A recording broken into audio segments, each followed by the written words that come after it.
Tengo un propósito hoy que ha sido el de ser súper clara. Puedo decir que he sufrido distintos episodios de ansiedad, ataques de pánico y depresión. ¿Te sale? Se sale, Juanqui, se sale. Ya veremos en un futuro en las empresas, en lugar de haber personas, hay máquinas desarrollando nuestro trabajo, pero a día de hoy todavía hay seres humanos. También sufren, padecen, sufren angustia, tienen crisis. La salud mental en las empresas es una necesidad, es un imperativo. Tus ingresos no te permiten tener una seguridad económica. Llegas justito a pagar la hipoteca, el alquiler, la luz, el agua y no te da para nada más. Por muchas acciones que lleve a cabo la empresa, si las personas no tienen un salario digno para vivir tranquilas, lo demás no lo va a valorar el empleado. Es imprescindible tener líderes que sepan cuidar, motivar y desarrollar a sus equipos. Necesitas tiempo para dedicarle a aquellas actividades que te nutren, que te apasionan, que te gustan, que disfrutas. Si no hay un equilibrio entre lo profesional y lo personal, ahí hay algo que se acaba rompiendo. Estoy trabajando ahora mismo en una empresa y tengo un problema de salud mental. ¿Qué hago?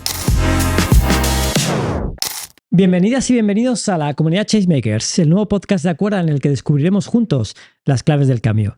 Hoy nos acompaña María López. María es psicóloga de profesión y de corazón, con más de 17 años en el área de recursos humanos, los últimos 6 años especializada en formación y desarrollo de personas, impartiendo formaciones diseñadas por ella misma, como sobre psicología y gestión emocional en las organizaciones, y talleres de autoconocimiento y desarrollo de competencias en las universidades. Docente de vocación, con un claro propósito de comunicar y compartir su conocimiento con otras personas, curiosa e investigadora insaciable en el ámbito de la psicología en todas las áreas, especialmente en la rama clínica, en el desarrollo de nuevas terapias y en la neuropsicología. María es creadora del podcast Bendita Hola, ¿vale? En el que se abordan distintas temáticas desde la psicología y que los escuchantes, que los oyentes podrán encontrar en YouTube y en Spotify, en el link que publicaremos abajo. María, bienvenida al podcast Changemakers. Muchas gracias, Juanqui. Encantada de estar aquí. Me hace mucha ilusión a mí también. que estés aquí, porque ya nos conocemos, hemos compartido sí. pasado profesional, eso es, experiencias, y de verdad que me hace mucha ilusión a mí que también. estés aquí. María, empezamos. ¿Qué te motivó a enfocar tu carrera en la parte de personas? Pues precisamente, Juanqui, esa pasión que tengo por las personas, ¿no? La gente que me conoce bien sabe que soy una persona que no sabe trabajar como decías, con completo corazón y completa entrega, y sinceramente no le encontraría sentido a desarrollar un trabajo en el que mi foco no estuviera en las personas. Entonces, bueno, realmente yo estudié psicología, como bien has dicho. Cuando yo empecé la carrera, creo que como la gran mayoría de las personas que estudiamos esta carrera, entramos un poco con la visión de orientarnos hacia la parte clínica, ¿no? A veces por desconocimiento de los distintos ámbitos de aplicación de la psicología, y en otras ocasiones creo que por una clara vocación de querer dedicarse a la parte terapéutica, ¿no? Con pacientes. En mi caso, yo sí entré pensando en esa parte clínica, y luego la vida, como a la gran mayoría de las personas, nos lleva por otros derroteros. Cuando acabé la carrera, me inicié en el mundo de los recursos humanos por mediación de una amiga mía, y me adentré en la parte de atracción de talento, ¿no? Ahí es cuando empecé ya mi primera relación con las personas. En esa parte de conocer de ellos, pues sus inquietudes, sus motivaciones, y en qué lugares podían desarrollar sus capacidades y sus talentos más naturales, ¿no? Era como intentar hacer ese match. Yo soy como estas apps de citas, pero en el trabajo, encontrar el match perfecto entre la persona y la organización que está buscando ese profesional que aporte valor. Esa parte me gustó mucho, pero es verdad que llegó un momento en el que necesitaba algo más, ¿no? Y como en cualquier otra relación, en las relaciones laborales, al igual que en las relaciones de pareja o cualquier otro vínculo personal, las relaciones hay que cuidarlas y hay que trabajarlas, ¿no? Y dije, bueno, una vez ya está la persona dentro de la organización, es verdad que luego pasé a la parte de onboarding, como que he ido evolucionando dentro de la vida del empleado en la empresa. Me dediqué a hacer o a mejorar la calidad de la experiencia del empleado cuando llegaba a la compañía, pero luego quise ir aún un poquito más allá. Y dije, bueno, una vez el empleado ya está en este ecosistema empresarial, ¿cómo puedo hacer que su experiencia sea una experiencia agradable, sea una experiencia en la que se sienta realmente, pues bueno, que puede crecer profesionalmente, que se sienta a gusto y pueda mejorar su bienestar dentro de la organización? Y entonces es cuando ya me empecé a enfocar en la parte de formación y en la parte de desarrollo de personas. En la parte de formación, porque la docencia forma parte de mi esencia, es lo que me gusta, comunicar y compartir. Y en la parte de desarrollo, porque cuando llegué a las organizaciones vi que el foco estaba mucho en la parte de formar a las personas, pero desde la parte más de competencia técnica. Y luego dije, bueno, ¿y qué pasa con el tema de habilidades? ¿Y qué pasa con su potencial, no solo profesional, sino el suyo personal? Y bueno, pues mi pasión por el tema del desarrollo personal me llevó a involucrarlo también en el ámbito de las organizaciones. Y entonces empecé a trabajar un poco más esta parte. Has dicho muchas cosas que me han gustado mucho. Primero, somos, yo creo, afortunados trabajando en aquello que nos apasiona. Sí. De que trabajas lo que te gusta, en lo que te apasiona y no tendrás que trabajar el resto de tu vida, ¿no? Y luego se habla de motivación y de personas, ¿no? Hay un libro que yo siempre recomiendo de Paco Muro, que es Ir o no ir, que dice, el problema en las organizaciones no es que la gente se desmotive y se vaya, sino que se desmotive y se quede. Efectivamente. ¿Vale? Entonces, qué importante es la labor del departamento de personas, ¿no? En trabajar en ese momento, porque cuando a la gente le brillan los ojos cuando van a trabajar, cuando la gente está motivada, cuando se consigue ese match que tú decías de citas, eso, ¿no? Es que cuando se saca el verdadero potencial de la gente rinde mucho cuando está comprometida, cuando está fidelizada, cuando está a gusto en su trabajo, ¿no? Y a veces esa parte como que se nos olvida, ¿no? Eso es. Claro, es importante conseguir el match, pero luego hay que mantener la llama, ¿no? Es lo que te decía, es ese símil con las relaciones, de tener que trabajarlas, de cuidarlas, de dedicarles tiempo, de escucharlas. Al final esto es exactamente igual. Hay un libro que recomiendo, siempre recomendamos libros a los oyentes, El despido interior, de Lotfi El-Gandauri, ¿vale? Que habla precisamente de mucha gente que está en ese momento de despido interior con tu propia organización y donde ya parece que ya no hay una vuelta atrás, ¿no? Eso es. Y bueno, cómo gestiono y cómo trabajo eso. María, vamos a hablar de salud, ¿vale? De salud mental. Estamos viendo una situación bastante preocupante. De hecho, los índices de NPS a nivel de empleabilidad han caído en los 3 últimos años a cifras prácticamente negativas. La gente está tocada, ¿no? Entonces, ¿qué te motivó a ti a interesarte por el tema de la salud mental en el mundo empresarial? Pues mira, Juanqui, hoy tengo un propósito hoy que ha sido el de ser súper clara. Y en este sentido no me voy a andar con rodeos, y lo que me llevó a preocuparme, a tener ese enfoque y esa preocupación en la salud mental en las organizaciones, fue mi propia experiencia personal. Yo a lo largo de mi vida he padecido y sufrido, y puedo decir que he sufrido con palabras mayúsculas, distintos episodios de ansiedad, ataques de pánico y depresión. Claro, una vez tú ya has vivido eso, has estado en ese pozo oscuro, yo creo que las personas que hemos pasado por estos procesos desarrollamos una sensibilidad, una empatía y una comprensión muy especial hacia las personas que luego pasan por estos procesos de índole psicológico y emocional. Entonces, son temas que a mí me tocan especialmente la fibra porque los he vivido. Entonces, es imposible que mire para otro lado. Y en las organizaciones, a día de hoy, bueno, tendemos hacia un futuro de inteligencia artificial. Ya veremos en un futuro en las empresas, en lugar de haber personas, hay máquinas desarrollando nuestro trabajo. Pero a día de hoy todavía hay seres humanos. Y los seres humanos, las organizaciones, también sufren, padecen, sufren angustia, tienen crisis, se separan de sus parejas, sufren problemas económicos, hay enfermedades, la vida ocurren cosas, a veces la vida nos aprieta y es especialmente dura. Y ¿cómo no voy a tener? O sea, para mí realmente la salud mental en las empresas es una necesidad, es un imperativo. O sea, al igual que los departamentos de prevención de riesgos laborales velan por nuestra salud, principalmente física, pues ver el tema de la ergonomía, que lleven los equipos de protección individual para que no te hagas un esguince, para que no te pegues un golpe.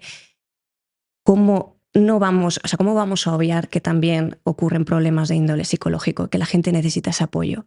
María, ya que has hablado en primera persona, sí. ¿Cuáles son los primeros síntomas en los que te estás dando cuenta de que te estás al borde de una depresión, de que no te encuentras bien, de que no encuentras un sentido a tu vida, de que levantarte cada día e ir a trabajar supone un sacrificio? ¿Cómo te das cuenta? ¿Cuáles son las primeras señales? Hay muchas señales. Lo que pasa que son progresivas, ¿no? Y es como que como estamos en esta cultura de la productividad, de que siempre tienes que estar en marcha y parece que se te valora más por lo que haces que por lo que eres, a veces es difícil parar, ¿no? Pero en mi caso normalmente es que mi cuerpo me llega a parar antes de que yo me dé cuenta de que estoy cayendo en barrena, ¿no? Los primeros síntomas es un desgaste general, un cansancio, una fatiga, como dices tú, una falta de ilusión hacia el futuro y hacia lo que estás viviendo en ese momento. Las cosas que antes te generaban placer, ahora sencillamente tienes una apatía absoluta, no te apetece salir de casa, apenas tienes ganas de socializar, tu concentración es mínima, estás constantemente en pensamientos rumiativos con la cabeza embotada, te cuesta descansar, el apetito, pues o bien comes mucho por ansiedad o directamente pierdes el apetito. O sea, es un cúmulo de sintomatología y luego pues en el tema de la ansiedad pues es muy evidente, ¿no? Quizás en la depresión como que vas cayendo poco a poco en ese pozo oscuro, pero el caso de la ansiedad pues bueno, se manifiesta de muchas maneras, ¿no? En esa sensación de inquietud constante, de amenaza, como que no puedes estar tranquilo, ¿no? De que en cualquier momento va a haber algún disparador. Lo que antes vivías de una manera relajada e incluso disfrutona, ahora lo percibes como un peligro. Es un estado de, pues bueno, de, como dices tú, de no encontrarle sentido a nada, ¿no? En mi caso, hubo momentos complicados en los que pasaba de la euforia, ¿no? Sí.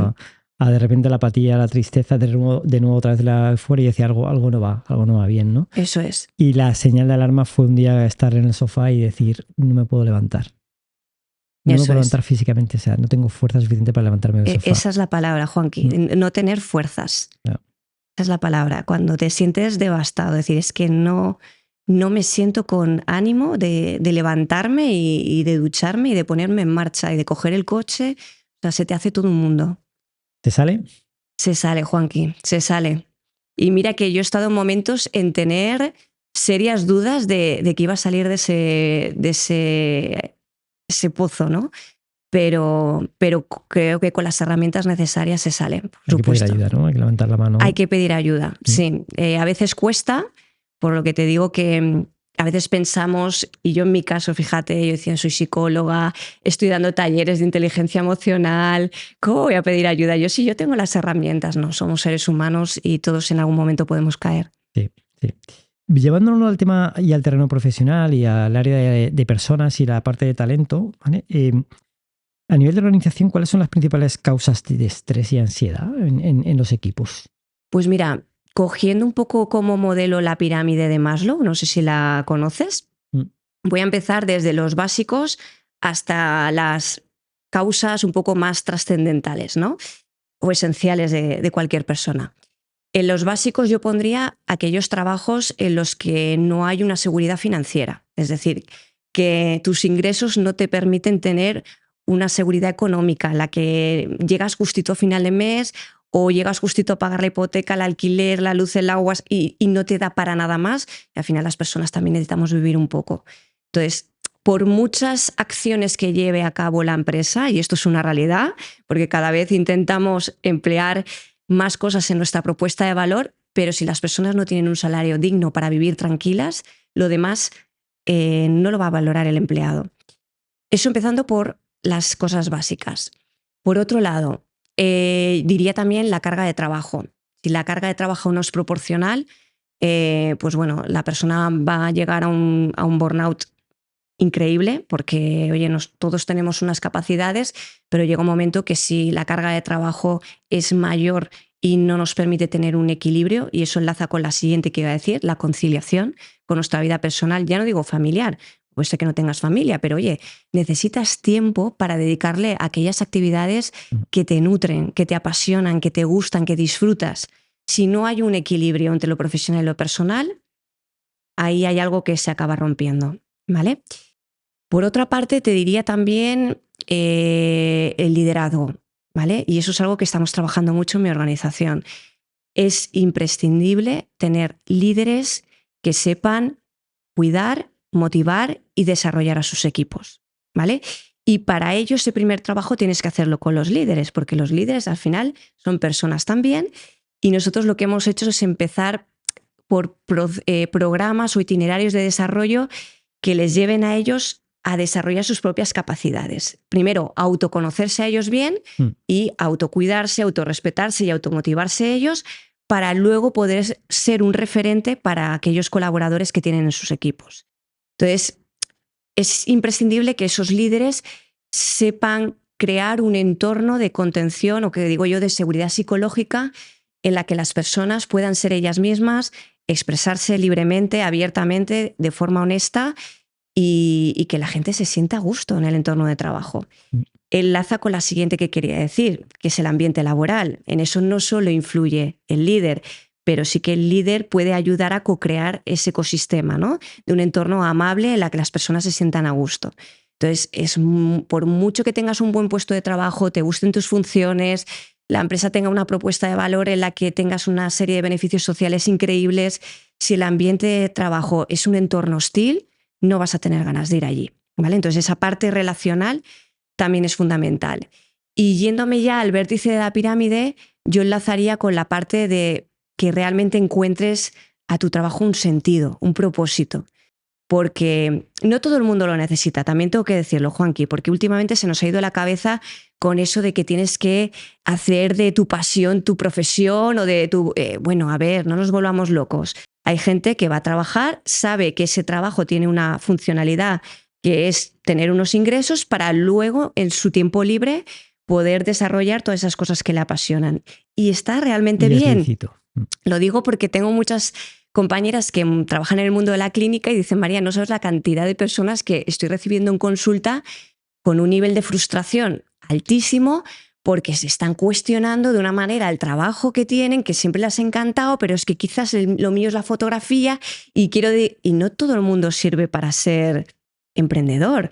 Entonces, bueno, por eso también el tema de que haya un balance, ¿no?, entre lo profesional y lo personal. Entonces, bueno, si realmente tú encuentras un sentido, un propósito, crees que lo que estás haciendo está alineado con tus valores, también es esencial. Y cuando no le dejas de encontrar ese sentido, que es lo que decías tú, pierdes ese brillo, ¿no?, de lo que estás haciendo, ya no le encuentras pasión, o sea, te has desenamorado, has dejado de amar lo que haces, pues es un punto de inflexión en el que es difícil volver para atrás. Has dicho muchas cosas. Sí. Voy a intentar que no se me olviden algunas cosas porque sí que quiero preguntarte sobre ello.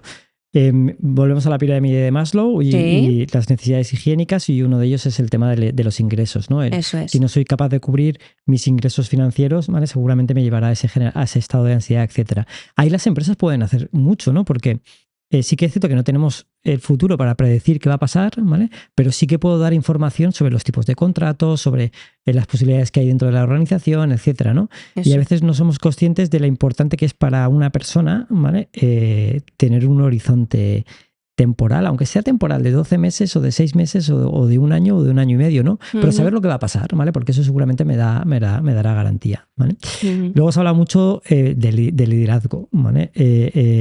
Hay una frase que yo siempre digo, que es: liderazgo es una cualidad que se gana y se pierde todos los días y que hay que trabajarla diariamente, ¿vale? Y que implica autoconocimiento para luego poder trabajar para los demás. Tenemos un amigo común, Javi Soto, que dice: cuidar de ti es cuidar de mí. Sí. ¿Vale? Que a mí me encanta esa frase, la que dice que bueno, pues al final la vida nos pone, ¿no?, en una obra de teatro en la cual es importante que cuidemos los unos de los otros, ¿vale? Porque eso implica ese ejercicio de responsabilidad de cuidarnos, ¿no? Y me encanta esa reflexión que has hecho sobre el mundo del liderazgo. Y la pata más arriba, que creo que es importante lo que dices, ¿no?, de el tener un propósito, que a veces nos obsesionamos con esa parte de propósito. Al final el propósito tiene que ser un equilibrio. Hay otro libro, ¿vale? Del ataúd a la cometa, de Carlos Andreu, ¿vale?, que habla de si tú tienes un equilibrio en tu vida es una cometa. Si desequilibras una parte, se convierte en un ataúd, ¿no? Y a veces descuidamos esa parte de equilibrio, ¿no? En Acuerda decimos lo de desconectar para conectar, ¿no? Necesitas esas desconexiones, esos hobbies, ¿vale? Tener una vida más allá del trabajo, ¿vale?, para dedicarle luego, ¿vale?, lo que haga falta a esa parte del trabajo. Hay una cosa que no podemos obviar, que es el tema COVID, ¿vale? Todos vivimos un acontecimiento mundial que nos metió en casa, ¿vale? Y que cambió nuestra manera de relacionarnos a nivel personal en el mundo del trabajo. ¿Cómo afectó el COVID en la salud mental de los colaboradores? Pues mucho, Juanqui. Mucho porque, bueno, al final el COVID supuso una situación, un contexto de incertidumbre a muchos niveles y precisamente a los niveles más básicos de cualquier persona. Fue incertidumbre a nivel laboral y económica. Muchas empresas entraron en ERTES, en ERES, etcétera. Y empresas que se fueron a quiebra. Incertidumbre a nivel sanitario, incertidumbre a nivel relacional porque no sabías cuándo ibas a poder ver a tus familiares, ¿no? Entonces, claro, ha tocado como 3 patas básicas, ¿no? Entonces, mantener esa incertidumbre prolongada en el tiempo lo que ha hecho es incrementar el estado de alerta en las personas y con ellas el estado de estrés, mantenido el tiempo un nivel de cortisol muy elevado y bueno, pues eso nos ha llevado pues efectivamente a estar como más alertas y más inquietos. Pero además también ha sido un momento en el que nos hemos permitido parar, ¿vale? Yo siempre digo el tema de parar, qué importante es. Antes te comentaba esta sociedad en la que vivimos tan productiva, en la que parece que siempre tengamos que estar haciendo cosas, ¿no? Y de hecho vivíamos y hemos vuelto otra vez a esa inercia de vivir en entornos muy dinámicos, a ritmos muy elevados, ¿no? La pandemia nos permitió parar ese ritmo, pasar de 5.000 revoluciones a 500 y poder cuestionarnos cosas, ¿no? Y entonces la gente empezó a ver, bueno, no sé si esta vida me hace feliz, mi marido, que lo veo a veces de uvas a peras, pues ya no sé si quiero estar con él, me da cuenta que mi hijo tal, o sea, situaciones que no nos habíamos planteado y hacer ese punto de inflexión para valorar cosas de nuestra vida, ¿no? Y luego, sobre todo, yo creo que la parte relacional, Juanqui, porque las personas somos seres sociales, es algo que está en nuestra propia naturaleza, que no lo podemos tampoco obviar. Y yo te hablo, por ejemplo, en mi caso concreto, yo viví la pandemia sola, porque yo vivo sola y me pilló justo en ese momento que no tenía pareja, y yo estuve 4 meses y medio sin abrazar a nadie. Entonces, para mí fue, yo que además soy una persona muy afectuosa, muy cariñosa, para mí fue un momento muy duro, ¿no? Entonces luego, al volver a retomar las relaciones sociales, yo creo que lo vivimos todos un poco, era como que estábamos como que nos daba hasta miedo que nos tocaran o estar excesivamente cerca o que alguien tosiera cerca a tu lado. Nos empezó a crear un poquito como algunas personas como de fobia social, ¿no? Entonces el impacto yo creo que ha sido muy grande y de hecho nosotros en la empresa que estoy yo actualmente tenemos una psicóloga y la pusimos a raíz de la pandemia porque el índice de problemas relacionados con temas psicológicos se incrementó de una manera abismal. Dicen que la pandemia sacó lo mejor, ¿no?, de nosotros mismos y que la vida iba a cambiar, pero parece que no hemos aprendido, ¿no? En Estados Unidos se vivió el movimiento de la gran renuncia, ¿no? Sí. En el cual hubo mucha gente que dejó sus puestos de trabajo. Uh-huh. Esa orientación al trabajo, ¿no? Y de ahora me sacrifico, trabajo mucho para el día de mañana poder vivir mejor. Pero la pandemia les permitió darse cuenta que a lo mejor no había un mañana, ¿no? Y si merecía la pena ese sacrificio de trabajar mucho, hipotecar tu vida personal y profesional, pensando en ese mañana que a lo mejor no existía, ¿no? Y lo que tú dices, ¿no? La falta de contacto. Yo también la viví solo, ¿vale? Yo me separé en septiembre de 2019 y en marzo, 14 de marzo, nos encerraron. Yo también estaba solo. Yo sí que es cierto que trabajé mucho, demasiado, ¿vale? Porque hubo clientes que en ese momento nos pidieron un sobreesfuerzo grabando webinars, etcétera. Y me acuerdo el 25 de abril, mes y medio después de la pandemia, que era mi cumpleaños y mi hija me sorprendió con un vídeo. Había conseguido reunir a todos mis amigos y grabar un vídeo y ese vídeo me lo mandó el día de mi 50 cumpleaños y ahí rompí a llorar. Claro, y ahí es cuando realmente me di cuenta de que necesitamos ese contacto, necesitamos a esa gente a nuestro alrededor y lo importante que son esos abrazos, ¿no? Efectivamente. Yo creo que es ahí donde empezamos a valorar y apreciar los pequeños detalles y la importancia que son las relaciones. Sí, totalmente. Somos seres sociales, ¿no, María? Es que es así, es que necesitamos del contacto. Yo lo sentía, digo, es que, mira, te voy a contar una anécdota porque claro, al no generar abrazos, ni tener afecto ni cariño, también tu oxitocina se te va a los pies. Yo recuerdo cuando empezamos a salir de la pandemia, que todavía estaba todo como muy regulado, muy controlado, todos con mascarillas y en todo momento. La primera vez que fui al fisioterapeuta, no sabes lo que lo gocé. Dije, ¡ay, qué gusto que alguien me toque, aunque sea por un tema médico! De verdad, estaba encantada de la vida, pero porque precisamente eso. Y fíjate que yo en la pandemia tampoco dejé de trabajar. Ha sido una de las épocas en las que más he trabajado, porque yo vengo de industria alimentaria, somos una actividad esencial, nosotros íbamos a tope. Pero claro, había unas necesidades en ese momento más especiales que teníamos que regular y la verdad, pero claro, era del entorno de trabajo en el que estabas con un nivel de estrés hasta aquí a tu casa estar solo, ¿no? Y fue bastante duro. La pandemia introdujo una serie de hábitos, unos cambios de hábitos como fue el teletrabajo. ¿Cómo ha afectado a la salud mental el teletrabajo? Pues yo creo que bastante, precisamente por eso que estábamos diciendo, ¿no? Esa carencia de actividad relacional a las personas les hizo estar como más metidas en su mundo, ¿no? Más introspectivas, más en su bucle. Y los seres humanos necesitamos compartir experiencias.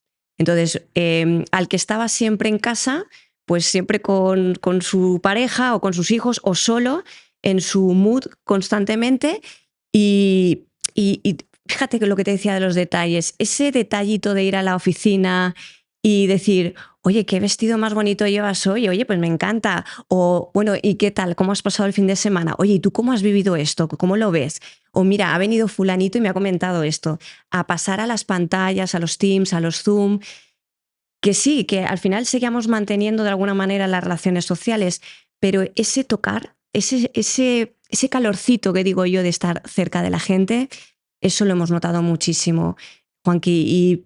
Y yo creo que en muchas personas les ha llevado a una actitud un poco más hermética, ¿no? A estar más consigo mismos y a tener problemas a la hora de relacionarse. El otro día leí una noticia que me llamó mucho la atención y era que los jóvenes, los adolescentes concretamente, ya no sé si estamos en la generación Z o dónde estamos, pero bueno, más o menos esta generación estaban creando como una serie de aversión a coger el teléfono, a las llamadas telefónicas. Como han aprendido a comunicarse ya por estos medios tecnológicos digitales, a través de WhatsApp o a través de Instagram, el que les llamen ahora por teléfono y tener que mantener una relación por teléfono les da como pánico, les crea ansiedad. Sí. Entonces, imagínate hasta qué punto si la digitalización de las relaciones humanas puede afectar psicológicamente. Curioso y daría para otro podcast. Que cómo abordar esto por el tema de la transformación digital. ¿Qué hemos aprendido en la pandemia y cómo lo podemos proyectar a futuro para que no nos vuelva a pasar a nivel de salud mental? Bueno, yo creo que hemos aprendido, y una de las cosas que yo me estoy encontrando, Juanqui, en las entrevistas, es que la gente, más que preguntarte por el salario, te está preguntando por la conciliación. Te están preguntando por la posibilidad de teletrabajo, por la posibilidad de tener una flexibilidad horaria a la hora de entrar y salir y por la posibilidad de tener unas jornadas intensivas en determinadas épocas del año, ¿no? Y que las empresas tenemos que estar muy atentas a esto porque ha habido un cambio de paradigma, claramente. La pandemia ha sido un punto de inflexión en este sentido. Y es que la gente se ha dado cuenta que es importante cultivar y cuidar las relaciones en su vida personal. Que es importante dedicar tiempo, como decíamos antes, a las cosas que realmente le nutren. Y que hay que cuidar también mucho la salud, ¿vale? De hecho, bueno, tú lo sabes que en la pandemia la gente se volvió loca entrenando en casa, todos nos pusimos a cocinar, de repente nos volvimos muy healthy todos.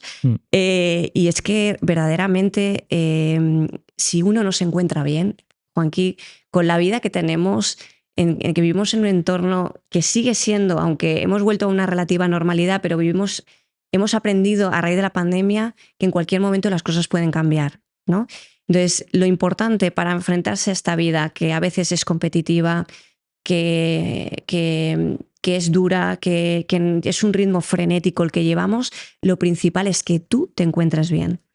Entonces, cuidarse física y mentalmente. Y además es fundamental lo que dices tú, ¿eh? No solo a nivel mental, sino a nivel físico, ¿vale? Y incluso a nivel espiritual, ¿no? Tener ese equilibrio Efectivamente. te permite aportar el futuro, ¿vale? Con energía totalmente distinto y a Eso veces descuidamos, ¿vale? O la parte física o la parte mental o incluso la parte espiritual, ¿no? Entonces es muy importante. Llevándonos al terreno de la empresa, María, yo soy directivo de una empresa, soy mando intermedio. ¿Qué señales puedo ver yo en mi equipo que me puedan darme cuenta de que hay un problema de salud mental en algún miembro de mi equipo y cómo puedo ayudarle? Pues mira, señales, yo creo que una de las principales es la motivación, y la motivación se ve en cuando la persona realmente pues no da más, o sea, es la ley del mínimo esfuerzo, ¿no? Que puede haber personas que desde el inicio han tenido un poco esta actitud, pero bueno, en las que no aportan ideas, en la que no hay proactividad, en la que lo justo, pero porque realmente les ves ya en su propia actitud que no hay unas ganas de aportar valor, ¿no? a la posición. Luego, en el tema, en cuanto a la actitud, no solo a nivel de tareas, sino en relación también a las personas. Si ves un cambio en cómo se relaciona con sus compañeros, si de repente lo ves más irascible, si se queja de todo, si al contrario le dices cualquier cosa y a la mínima se pone a llorar, pues son comportamientos en los que verdaderamente ahí hay que ahondar porque está pasando algo.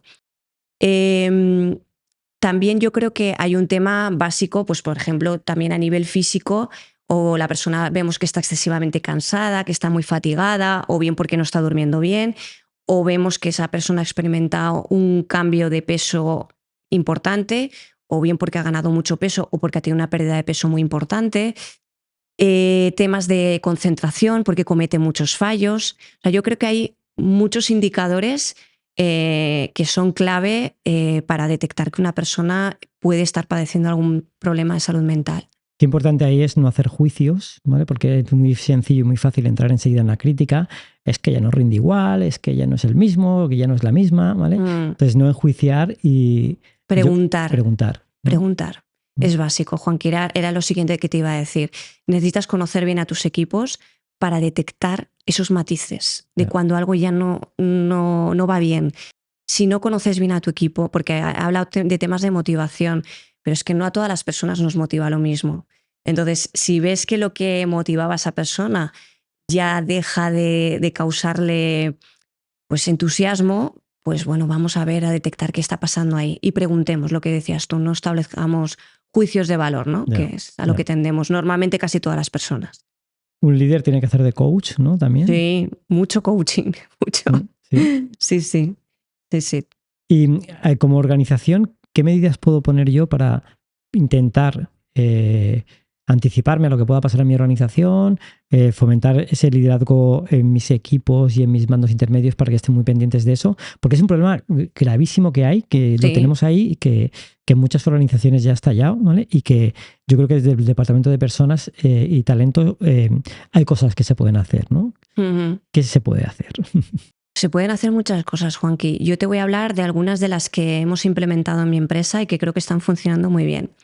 La primera son estos programas que estamos haciendo, estos itinerarios yo no le hablo formación porque para mí va más allá de la formación. Para mí son programas que están teniendo una trascendencia en la vida no solo profesional, sino personal de los colaboradores que forman parte de la organización.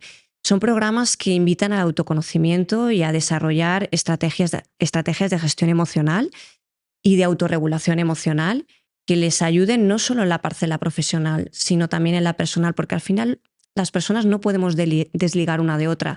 Una impacta sobre la otra. Entonces, a mí me ha pasado en los últimos programas que hemos desarrollado en mi empresa que hay personas que se han acercado y me han dicho, María, me sabe mal porque lo que hemos vivido siento que me lo voy a llevar más a mi terreno personal que al profesional. O sea, siento que me ha servido más personalmente que aquí en la empresa. Y yo digo, pues objetivo cumplido. O sea, no me digas más. Es que realmente, si tú estás bien personalmente, eso se va a denotar en la compañía. Entonces, estos programas, hablo de programas que no son de un día o dos. Estas pildoritas formativas que ese día salen súper enchufados, súper motivados y a los 2 o 3 días vuelven a caer en los mismos hábitos. Son programas, Juanqui, que normalmente duran meses en los que hay un seguimiento y los invitamos mucho a pasar a la acción, ¿vale? Y que las personas de la organización impulsamos, estimulamos a las personas a que todo lo que están aprendiendo lo lleven a la acción. No solo en la organización, sino personalmente. ¿Cómo? Pues a través de hábitos saludables. Por ejemplo, en mi empresa, sé que es algo que no es común, pero por ejemplo en servicios centrales tenemos un gimnasio, entonces invitamos mucho a la gente a que haga uso del gimnasio. Luego pues hacemos también muchas actividades deportivas conjuntas, pues el tema de las carreras, ¿no? El tema de promocionar las carreras y pagar los dorsales para que la gente corra en grupo. Hacemos talleres de nutrición saludable, hacemos talleres de mindfulness una vez al mes. Como te he dicho, tenemos una psicóloga para atender a aquellos casos que consideramos que tienen que tener una intervención especial, y tenemos también programas de coaching, ¿vale? Por el que en mi empresa han pasado ya casi 80 personas. Entonces, todas estas acciones pues obviamente están contribuyendo a que la gente vea que hay una preocupación especial por la salud y el bienestar de las personas. Y bueno, hacemos también conferencias, pildoritas, talleres de inteligencia emocional en el que damos herramientas a las personas, que esto lo hago yo más a nivel interno. Y luego, pues bueno, también velar por esas medidas de conciliación, también, porque es lo que te comentaba, que si escuchas a las personas, realmente hay una preocupación en relación a este tema. ¿Qué se puede hacer? Pues oye, si una persona, por ejemplo, tiene enfermo un familiar cercano, imagínate, pues mira, tengo a mi madre que está con cáncer y está ahora con el tratamiento y necesita una atención especial. ¿Te importa que durante esta semana que tengo que estar a la día teletrabaje? Sin ningún problema. Yeah. Entonces, tener esa sensibilidad ante los intereses ajenos y dar facilidades a las personas, ¿no? Al final es que te preocupe, ¿no? Efectivamente, que te preocupen trabajes. las personas. Sí. Eso es. Y todo es positivo al final, ¿no? Es que en este caso, por ejemplo, esto no conlleva ninguna inversión para la organización. Pero hay un estigma social, ¿no? Con el tema de la salud mental, y más en el mundo de la empresa, ¿no? ¿Cómo podemos a nivel organizacional abordar ese estigma social que hay con el tema de la salud mental? Parece que nos da miedo hablar de ello. Nos da miedo hablar de ello, sí. Pues yo creo que es naturalizar este tema. Yo, por ejemplo, ahora, Juanqui, que yo te he desvelado que a nivel personal he pasado a lo largo de mi vida distintos episodios de ansiedad, depresión, ataques de pánico, es normalizarlo. Es decir, yo me considero una persona normal, coherente, sensata, y que aporto mucho valor en mi entorno personal y en mi entorno profesional, pero como persona y ser humano que soy, pues María es capaz de hacer muchas cosas, pero a veces también se rompe.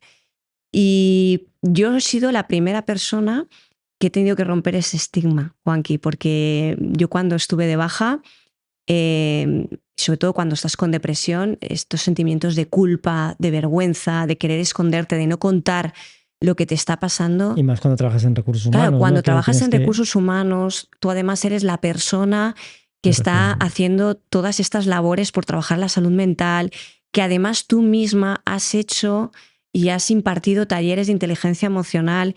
Claro, a mí me creaba un sentimiento de vergüenza tremendo, Juanqui, decir, o sea, cómo yo ahora explico a la gente que estoy pasando por este proceso, ¿no? Y fue uno de los abordajes más importantes que tuve que trabajar con mi psicóloga, porque me decía, bueno, María, ¿qué pasa? Que por tener en este momento este problema eres una ciudadana de segunda. Y es que María es esto, pero es otras muchas cosas más, ¿no? Y entonces, pues bueno, llegar luego al entorno laboral y tener que normalizar esto para mí no ha sido sencillo. Y de hecho, Juanqui, tengo que decir que hay mucha gente que se va a estar enterando ahora, porque es verdad que mi baja se trató con mucha discreción, que yo he pasado por todo esto, ¿no?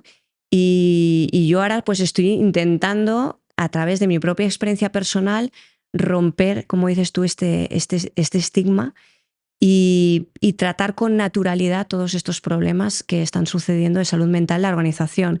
¿Cómo? Pues bueno, en este caso ahora tenemos, como te he dicho, una psicóloga que vino en la pandemia, pero se ha quedado. Y entonces, igual que ahora hay gente que nos pide ir al fisio, porque también tenemos fisioterapeuta, pues hay mucha gente que nos está pidiendo ir a la psicóloga. Y estamos empezando a crear un entorno en la que esto se está empezando a normalizar. Y estamos empezando a hablar de problemas de salud mental como podemos hablar de que, oye, me tienen que operar de una hernia o me acaban de detectar que soy diabético y me tengo que pinchar insulina. Pues es que esto, Juanqui, es una realidad. Pero además es que lo estamos viendo, ¿vale? A nivel social, mira la deportista de élite norteamericana, ¿no? Que en los Juegos Olímpicos de Pekín paró, ¿vale? Y rompió. Totalmente. Y ha vuelto con una fuerza brutal. Entonces yo creo que todos hemos pasado por esos momentos. En algunos momentos más graves o menos graves, ¿vale? Pero algunos hemos pedido ayuda y otros no han pedido ayuda y no han podido superarlo, ¿no? Entonces yo creo que es importante, como dices tú, normalizarlo. Hay que hacerlo Te agradezco visible.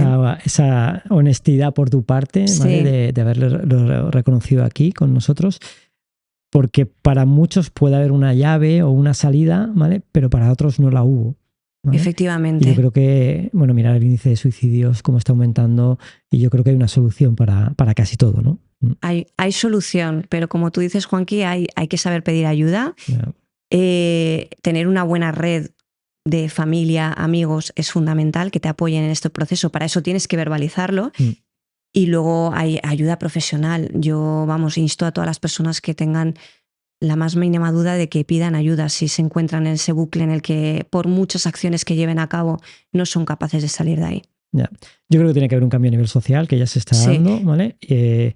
Desde las instituciones públicas se tienen que empezar a cambiar cosas. Lo que no puede ser es que haya 200 plazas para el PIR, ¿vale? En psicología. Eso es. Y que no tengamos profesionales cualificados, ¿vale? Que puedan ayudar a tanta gente, ¿no? que lo necesita, ¿no? Mira, has dado en un tema que a mí me toca especialmente la fibra, porque efectivamente las personas que se pueden permitir económicamente podrán pedir ayuda, sí. Pero es que a día de hoy, por desgracia, tenemos una sociedad altamente medicalizada precisamente por la falta de recursos a la hora de poder acudir a un profesional, que no solamente a un psiquiatra, sino poder acudir a un psicólogo, ¿no? Y desafortunadamente tú pides ayuda por la Seguridad Social y, bueno, los recursos que hay son mínimos y no todo el mundo se puede permitir pagar un psicólogo y a poder acudir. Entonces, bueno, afortunadamente el hecho de hacerlo esto cada vez más visible puede hacer que la gente tenga otras herramientas a las que poder acudir, ya sean libros, podcasts o cualquier otro medio en el que poder informarse y ver otras personas que han pasado también por esa situación y cómo han conseguido salir de ello, ¿no? Entonces, bueno, creo que es una tabla de salvamento, no digo que sea la panacea, ¿no? Pero puede ayudar. María, en tu organización lo estáis haciendo bien, lo estáis haciendo muy bien, estáis abordando ese problema, ¿vale? Pero hay muchas organizaciones que no hacen nada. Yo soy un personal, estoy trabajando ahora mismo en una empresa y tengo un problema de salud mental. ¿Qué hago? Si no veo esa proactividad por parte de mi empresa, ¿qué hago? Claro. A ver, bueno, lo primero es hablarlo abierta y honestamente, que no siempre es fácil, que es lo que estábamos comentando, porque siempre genera como ese sentimiento de invalidez, ¿no? De incapacidad. Yo, de hecho, me he sentido así durante mucho tiempo. Me he sentido tremendamente vulnerable, frágil, ¿no? Y luego me doy cuenta, cuando has pasado por estos procesos, que realmente la valentía no es no caer nunca, sino levantarte después de un episodio de estas características. Eso es lo difícil. Lo primero es pedir ayuda dentro de tu organización, como tú dices. Decir, mira, me está pasando esto y necesito ayuda, ¿vale? Si tu organización no dispone de los recursos, porque, bueno, yo afortunadamente trabajo en una empresa bastante grande y en la que sí que podemos invertir en estos recursos, igual es una empresa más pequeñita que no se lo puede permitir. Dentro de la medida de lo posible, como te decía, en lo que son los propios compañeros de la empresa, que no haya juicio. Eso es fundamental. Que haya una compasión bien entendida de no pobrecito, no, porque esta persona es una persona normal que está pasando por un mal momento, por el que podemos pasar cualquiera. El brindarle apoyo a nivel emocional y en las medidas que pueda necesitar en ese momento, como te comentaba, de conciliación, de teletrabajo, de ausentarse en los momentos que lo necesite, en ponerle las facilidades que pueda necesitar para seguir desarrollando el trabajo si puede. Porque hay que tener en cuenta, Juanqui, que al final la salud mental puede ser tan incapacitante o más que cualquier enfermedad física, ¿vale? Entonces hay que evaluar hasta qué punto esa persona está para seguir trabajando, como te he dicho, para hacer un parón, hacer un Kit Kat y dedicarse tiempo para poder sanar, básicamente. Entonces, en la medida de lo posible, darle un matiz de normalidad, darle un espacio de seguridad y contención psicológica, de aquí no te vamos a juzgar y lo que necesites lo vas a tener, y incitarle a que pida ayuda profesional. Qué bueno. Uno de mis problemas de salud fue un infarto, que fue en 2007, Sí, que la gente lo conoce. lo sé. Y recuerdo que pasé por un programa de rehabilitación cardíaca que en ese momento tenía la mutua, Ibermutua Amur, y que me pusieron a mi disposición un psicólogo, un cardiólogo, un dietista. Y fueron 4 meses de trabajo, trabajando todo de manera integrativa, ¿vale? Para poder ponerme al día. Y recuerdo que fue una experiencia brutal, ¿vale? Cuando todo estaba unido, ¿no? Entonces siempre hay herramientas, ¿vale? Para poder acudir, hay que pedir ayuda, hay que levantar la mano cuando no se puede. Y para el equipo de mandos intermedios, para directivos, no hacer juicios, ¿vale? No. Es que esa es la base, Juanqui, porque si tú tienes a un directivo que una persona se coge unos días o al final es un problema quizás un poquito más delicado y necesita cogerse la baja un tiempo, si tú tienes a un líder que lo está juzgando, está diciendo, bueno, es que esta persona se toma las cosas demasiado a pecho, es que no es fuerte, es que sobre todo ahora que estamos trabajando mucho, y además creo que habéis tenido un podcast sobre el tema de la resiliencia, que es súper importante, pero también estamos creando una cultura como muy estoica en la que parece que todos somos imperturbables y nada nos puede afectar. Y no es cierto, no es cierto. Y los directivos también son seres humanos, quiero decir, ellos no están exentos de pasar por algún problema de salud mental. Entonces parece que a veces hasta que no les toca a ellos, como digo yo, la patatilla, parece que no son sensibles a estos problemas, ¿no? Además, idealizamos muchas veces la figura del líder, ¿no? Insensible, ¿no? Con carácter, con carisma, ¿no? Exacto. Te parece que están hechos de otra pasta, ¿no? Sí. Y no, y son personas como en cualquiera. Cualquier momento puede ocurrir. Efectivamente. Sí. Quizás no ha llegado la situación que les haga ese clic en el que puedan caer, ¿no? Pero bueno, nadie estamos exentos, Juanqui. María, háblanos de Bendita Ola, tu podcast. ¡Wow! Pues mira, te voy a contar porque me emociona mucho hablar de este proyecto, porque Bendita Ola surgió cuando yo estaba de baja por depresión. Hay veces que cuando uno está en estos momentos en la que todo es de color gris, por no decir casi negro, hay una incesante actividad creadora también. Cuando estás conectada a esa sensibilidad tuya, esa vulnerabilidad, porque yo reconozco que esa es una cualidad mía, que a veces es una cualidad para en positivo y a veces para en negativo, ¿no? O sea, pero cuando la saco en positivo, salen y creo cosas muy bonitas, como es el podcast. Bendita Ola es un espacio en el que se habla de psicología, pero desde muchas vertientes, ¿vale? No me voy a enfocar a hablar de la psicología desde la corriente cognitivo-conductual, ni solamente desde la corriente humanista, ni desde la psicoanalítica. Voy a ir un poco más allá. Voy a hablar con psiquiatras, voy a hablar con médicos, voy a hablar con digestivos, voy a hablar con neurocientíficos, voy a hablar con gente del ámbito un poco más holístico y abordaremos temas más espirituales, porque yo soy una persona muy espiritual. Claro, yo en mi camino incesante, ¿no? de querer estar bien, ¿no? En esos momentos de crisis existenciales, yo he probado muchas cosas. Yo he ido a retiros, he hecho constelaciones, en fin, he hecho mil cosas que como comentaba antes, yo creo que si le encuentras realmente ese trasfondo a esa herramienta, todo te puede aportar. Entonces yo estoy abierta a muchas cosas. Como te he dicho y comentabas antes en la introducción, en la intro, yo soy una curiosa insaciable. Entonces siempre estoy investigando y viendo herramientas, personas que creo que pueden aportar valor. Y eso es lo que voy a mostrar en Bendita Ola, porque como creo que no hay café para todos ni que todo sirve para todos, quiero que cada uno encuentre su propia fórmula. ¿Dónde podemos encontrar? ¿Dónde podemos escuchar Bendita Ola? Pues mira, me podéis encontrar en el canal de YouTube Bendita Ola, en Spotify con el mismo nombre y también en Instagram. Qué bueno. María, siempre hay un apartado para preguntas personales, sí, ¿vale? Que nos gustaría conocer un poco de ti, ¿vale? Entonces, un sueño. Wow, pues tengo muchos. Soy una soñadora también innata, pero te voy a hablar de dos. Uno más material y otro un poquito más profundo. El material sería, me encantaría vivir en una casa en la playa, poder levantarme y ver el mar.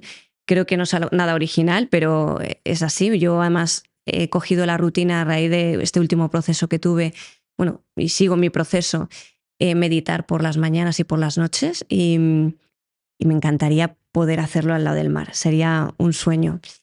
El otro sería ir un poco más lejos con lo que es mi trabajo con las personas, ya sea a través de mi podcast, ya sea a través de mis talleres y mis formaciones, ya sea a través de conferencias, ya sea a través de sesiones individuales. O sea, yo siento que mi misión en la vida o un poco dejar ese legado de seguir ayudando a otras personas, de seguir compartiendo, comunicando y ayudando a otras personas. Entonces, espero que ese sueño vaya un poquito más allá. Qué bueno. ¿Un hobby?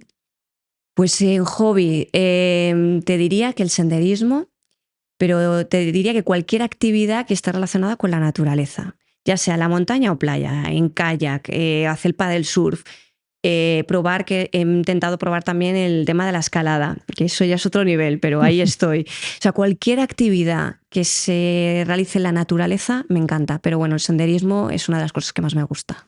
¿Un libro? Pues mira, libro, te voy a recomendar dos. Uno que es mucho más llevadero, además lo leí cuando era pequeña, hace muchísimos años, pero se me quedó ahí, que fue creo que una de las primeras obras de Gabriel García Márquez, que es Relato de un náufrago. Es súper cortito, se lee en nada, pero tiene mucho lujo de detalles y como me encanta ver esas situaciones extremas por las que a veces pasamos los seres humanos, él lo narra excelentemente.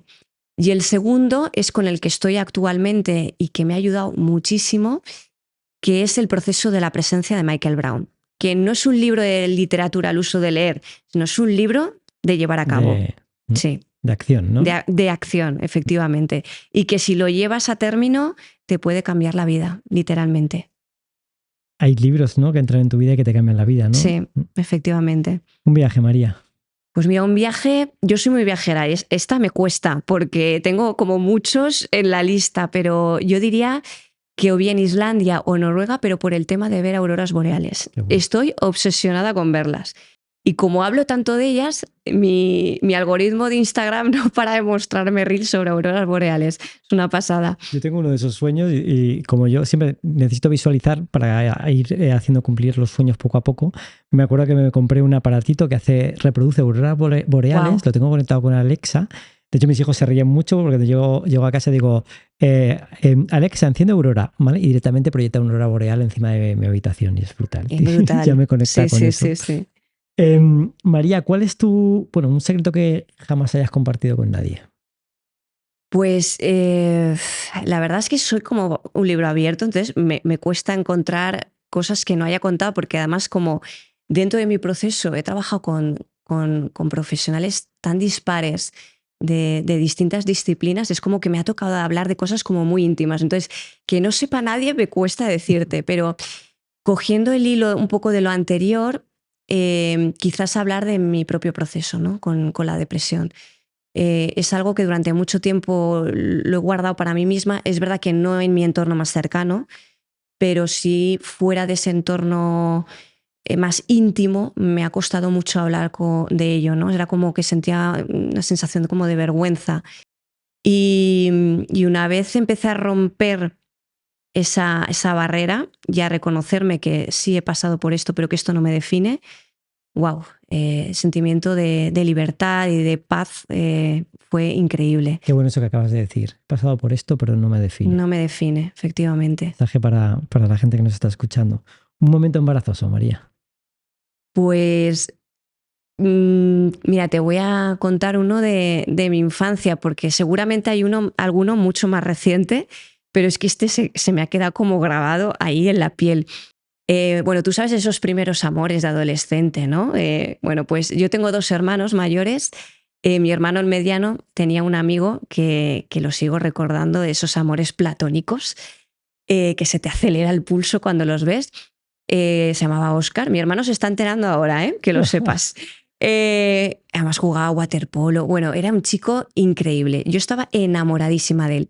Pues hubo un día que yo me puse malita y no fui al cole. Y me acuerdo que estaba con el batín, los pelos, las gafas, el aparato. Bueno, era esa época en la que, vamos, estaba guapísima, estaba increíble yo. Bueno, el caso es que ya oí cómo abrían la puerta de casa. En casa de mis padres la puerta de casa está pegada al comedor. Y entonces yo estaba tirada en el sofá, pues imagínate, hecha un trapo. Y entonces entró mi hermano escuché la voz de Óscar. Y dije, ostras, no me da tiempo a salir corriendo hacia la habitación. Entonces, como no me dio tiempo, me fui corriendo detrás del sillón. Y entonces, claro, entró mi hermano por el comedor y justo en ese momento llamaron por teléfono. Y mi hermano cogió el teléfono que estaba al lado del sillón y yo estaba acurrucada detrás del sillón. Coincidencias de la vida que ¿para quién era la llamada? Para mí. Y entonces, claro, mi hermano empezó, María, María. Y yo, claro, de repente, imagínate, yo salí detrás del sillón, sí. Claro, mi hermano se quedó como diciendo, ¿pero qué haces? Y yo, y cogí una mesita que tenía mi madre detrás, que era la típica mesita esta para tomar café. Digo, moviendo la mesita. Y mi hermano, ¿ah? Mira, de verdad, es que es una tontería, pero Juanqui, te lo juro que la cara de cuadro que se le quedó al chico fue increíble. La verdad que lo pasé fatal. Bueno, ahora ya sabe Óscar que en aquel momento estabas totalmente enamorada Estaba de él. coladísima. Sí. María, un hábito extraño que tengas. Pues mira, un hábito extraño es que no sé salir de casa sin desayunar. Y cuando, por ejemplo, tengo una analítica o un reconocimiento médico, esto que te piden ir en ayunas porque te van a hacer una analítica de sangre, lo paso fatal, Juanqui. Es que además miro en el lugar que tengo que ir a hacerme el reconocimiento médico, que haya un sitio cerca para poder ir a desayunar automáticamente. Es como que pienso que voy a desfallecer en el camino. Es una cosa curiosísima. E incluso si tengo que salir de viaje, por ejemplo, y imagínate que tengo que coger un vuelo a las 6 de la mañana y me levanto a las 4:30. Es que desayuno a las 4:30 de la mañana. O otras veces que me ha pasado con amigas que hemos quedado para desayunar y yo me he levantado 2 horas antes para desayunar. Y cuando llegamos a la cafetería, pues empiezan a pedir pues cada una su desayuno. Y yo, no, yo solamente una infusión y como mucho media tostada con aceite y sal.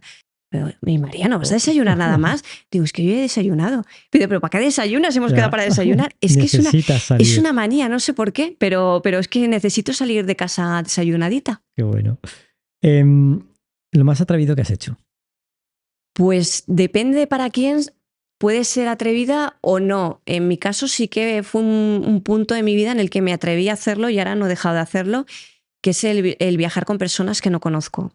Llegó un momento de mi vida que bueno, pues uno cuando llega ya a una determinada edad, pues bueno, hay responsabilidades familiares o personas de tu entorno que están en otro punto y que no podéis coincidir o bien en fechas o igual quizás el destino que tú quieres hacer a ellos no les gusta o no les apetece. Y yo dije, bueno, pues yo no voy a dejar de hacer lo que realmente me gusta. Y entonces, bueno, ahora ya es bastante habitual viajar y hay muchas empresas que juntan gente para viajar. Pero yo te estoy hablando de hace ya muchos años cuando yo empecé a hacerlo y me lancé a viajar y no solo viajar, es que hago muchas actividades con gente que no conozco absolutamente de nada. Deporte, bailar, escalada, que también lo hice. Ahora quiero apuntarme a uno de remo. O sea, no hay nada que me vaya a parar por no tener a alguien que me acompañe. Fíjate que tenemos la creencia, ¿no? Que nos inculcan desde pequeñitos lo de no hables con extraños, ¿no? Efectivamente. Y de cosas que nos estamos perdiendo por precisamente no hablar con extraños. Bueno, es que de hecho, Juanqui, yo esa experiencia no he dejado de repetirla porque precisamente siempre me ha traído cosas buenas. Siempre han sido experiencias súper enriquecedoras y de hecho a día de hoy gran parte de los amigos y amigas que tengo en mi vida actualmente son personas que he conocido en estas experiencias. Yo nunca había viajado solo y me acuerdo en agosto de 2020, el año de la pandemia, cogí mi tienda de campaña, mi bici y me fui a Almería yo solo y me tiré una semana allí.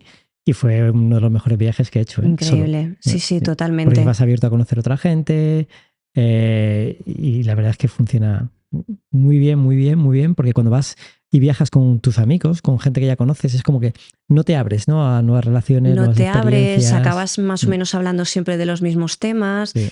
Y el poder conocer a otras personas con otras experiencias, con otras vivencias, con otras formas de pensar, es que te abre la mente de una manera espectacular. Sí. Yo soy un enamorado del camino, la gente ya lo sabe, son Sí. 4 veces, 4 ediciones y voy a por la 5ª en breve. Ojalá y pueda ser en octubre con mi hermano y con mi hermana. Pero el camino te da eso precisamente, ¿no? El abierto a conocer otra gente de otras culturas, con otras experiencias, y es brutal. Yo justamente, Juanqui, el camino lo hice el año pasado, cuando peor estaba, y lo hice con gente que no conocía y me lancé a la aventura estando, ya te digo, en unos momentos mínimos. Para mí fue una sanación el camino, totalmente, por las personas que conocí en el camino y por la experiencia en sí. Es la energía que se mueve en el camino, el peregrino, es increíble. Sí. María, siempre hay un apartado que dejamos a Jandro de nuestro equipo que haga sus preguntas y lo tenemos ahí deseando intervenir. Muy buenas, María, ¿qué tal? Muy buenas. Enhorabuena porque me está pareciendo súper interesante todo el episodio. Y Muchas yo tengo un par gracias. de preguntas. No sé si estás de acuerdo conmigo en el que el nivel de crispación en la sociedad es muy alto. Es decir, vas por la calle y notas a la gente enfadada. ¿Crees que esto es simplemente por la pandemia y sus consecuencias o hay diferentes factores más que influyen a esto? Por ejemplo, guerras, inestabilidad política, ese tipo de cosas. Mira, comparto contigo esta apreciación que tienes, porque de hecho, de camino para aquí, para Alicante, o sea, he vivido como varias situaciones por la autopista de decir, bueno, porque tú sabes que la gente saca su agresividad al volante de una manera, con una facilidad pasmosa, ¿no? De hecho, te iba a poner un ejemplo de tráfico. Wow, pero es que es increíble, Yeah. es increíble. Yo creo que hay distintos motivos, ¿no? Yo creo que puede ser esa inestabilidad también un poco laboral también, porque hay mucha precariedad con el tema del trabajo. Estamos viviendo también al mismo tiempo un contexto muy inflacionista en la que los precios han disparado y entonces esa inestabilidad que comentábamos un poco financiera, hablando de los básicos, de los higiénicos en las que las personas podemos sentirnos bien, estamos viendo que muchas personas ya no las están pudiendo cumplir. O sea, estamos viendo jóvenes que no se pueden independizar y no pueden vivir su vida con libertad porque no pueden pagarse un alquiler. Entonces estamos ante un contexto un poquito complejo en ese sentido y yo creo que obviamente eso afecta a cómo nos sentimos, ¿no? Y bueno, obviamente también lo que está ocurriendo, esta inestabilidad política, las situaciones que hemos vivido en los últimos años. Yo no creo que tanto ahora la pandemia, de hecho yo creo que la pandemia se nos ha olvidado bastante rápido porque habíamos adquirido hábitos muy buenos de autocuidado, de bajar un poquito revoluciones, de pasar tiempo con nuestra familia, de relajarnos y estamos volviendo otra vez a ese ritmo de vida frenético en el que no nos prestamos atención, ¿no? Y nos lleva, pues, en vez de a responder, a reaccionar, ¿no? Como decías tú, de esa manera tan hostil, tan agresiva, de estar, ¿no? Todos como muy, muy nerviosos. Muy bien. Y por último, creo que todos tenemos claro que la psicología es una ciencia, ¿no? Y mucha gente es un poco reacia a terapias holísticas, alternativas, más espirituales, porque piensa, no, si esto no lo demuestra la ciencia, no sirve para nada. ¿Qué les dirías a esas personas que son escépticas con terapias alternativas o espirituales? Pues mira, precisamente uno de los motivos de Bendita Ola es abrir la conciencia y la mente a las personas a que valoren otro tipo de terapias. Yo en mi caso, para mí han sido fundamentales, porque ha habido un momento en el que yo he hecho un trabajo con mi psicóloga muy potente, pero hay otras partes en las que la psicología tradicional se me ha quedado corta, ¿vale? Y lo digo yo que soy psicóloga y luego se me va a echar mucha gente encima, ¿eh? Pero es que me da igual, porque yo te hablo de mi propia vivencia.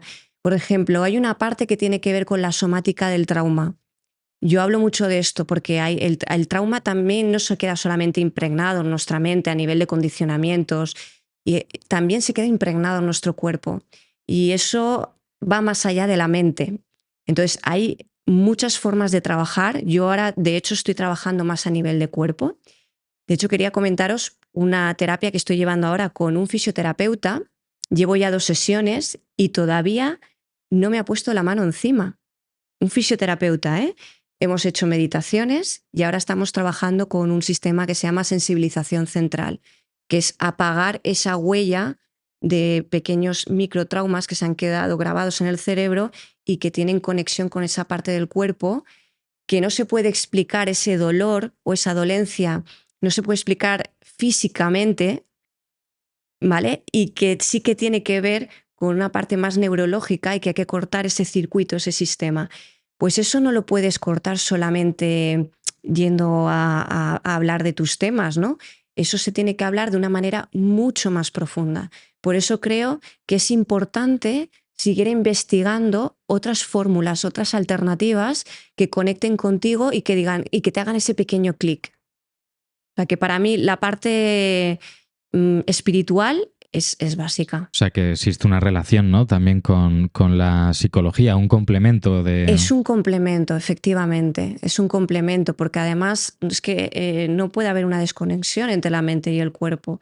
Y obviamente, pues a veces hay que indagar y profundizar, porque hay veces que hay cosas que racionalmente las entiendes, las comprendes, pero hay otras que están más integradas en ti y que tienes que ir poquito a poco desgranando y descodificándolas. Y para eso hay veces que necesitas otro tipo de terapias. Muy bien, muchas gracias.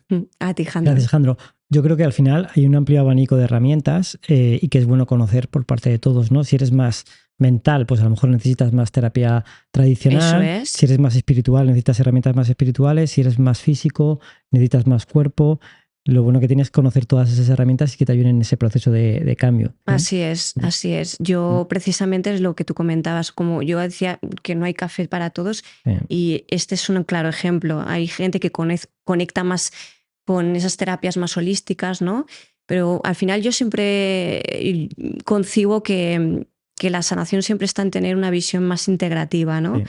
Y porque siempre hay varios palos, varias campanitas que tienes que tocar y siempre va a haber un momento en el que en uno de los caminos sientas que ya no puedes avanzar mucho más, ¿no? Y entonces, bueno, hay que abrir a explorar otras posibles alternativas. Te recomiendo que escuches un podcast de Noelia Zen Vibes, ¿vale? Precisamente a mí uno de los que más me ha resonado es uno que hace con Raquel Linares, ¿sí? Que trabaja precisamente en la medicina integrativa, ¿no? Y es brutal, ¿no? Uh-huh. Pues nada, no tenemos más tiempo. María, me ha encantado. Los que nos estáis escuchando, prestar atención si os habéis sentido identificados en algún momento dado, o bien porque estáis atravesando ese momento de depresión, de no encontrarme bien, de qué me está pasando. Sabed que podéis pedir ayuda, ¿vale? Levantad la mano y pedir ayuda. Si estáis trabajando como directivos o como empleados en cualquier empresa y detectáis esto en cualquier colaborador, no poner juicios, por favor. Y hay herramientas para poder ayudar. María, ha sido un placer, he disfrutado mucho. Lo mismo digo, Juanqui. Haremos más cosas. Seguro. Y a todos nos vemos en el próximo episodio y recordad, cambiar va de cambiar.